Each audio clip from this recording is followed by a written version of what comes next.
Welcome back. On any given year, there can be tension around the holidays, but put a pandemic on top of it all, along with, let's see, the post-election, and then everything kind of intensifies just a little bit, right? So how do you deal with all of it without boiling over? Well, we're going to turn to Eric Rittmeyer, mental toughness and emotional intelligence expert. Good morning. Leanne, good morning. It's so nice to see you. Thank you for having me back again. Oh, it's our pleasure, and this is so timely. Okay, so let's talk about the elephant or the donkey in the room. Of course, politics is likely to come up. So how do you respond to somebody without boiling over? Walk us through those steps.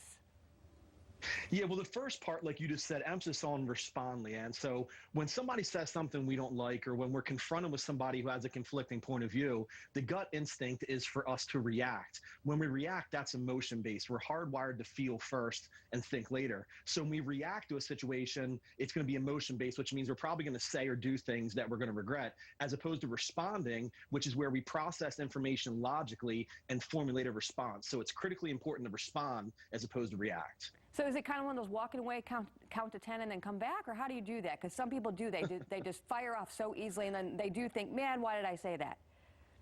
It's like that Seinfeld episode, right? Serenity now. Exactly.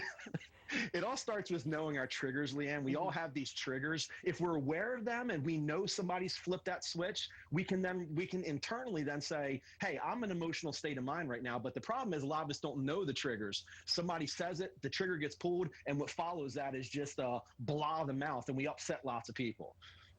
All right, so also when it comes to actually knowing someone else's triggers, don't be the one that kind of instigates either, right? Yeah, this is all about self-awareness. That's a critical component to emotional intelligence. It's the ability to read a room. And self-awareness isn't just about having understanding of our own emotions. It's how we perceive, express, and respond to other people's emotions as well. We have to pick up on this. If we have people that we know are going to be the cousin Eddies of the world that are coming over with a pet snot, rub his belly, Clark, he likes to rub his belly. We have to be aware of that. We have to handle that differently, but it's all about being prepared, mentally preparing ourselves. So when we get put in that situation, we know how to respond to it. When it comes to suspending your disbeliefs, where does that come into play with everything? Yeah, this is really difficult to do, especially in the age we're in right now. Mm-hmm. We live in this outrage culture. I believe what I believe, you believe what you believe. The minute there's a conflicting belief system, we automatically hate each other. Mm-hmm. We have to get a lot better at being listeners. You know, we listen with the intent to reply, not with the intent to understand. But suspending our disbeliefs is where we set aside what we think and what we feel and give somebody else the respect to just hear them out. We don't have to agree with them. We just want to make them feel like we hear you, we understand you. I still disagree, but I at least hear where you're coming from.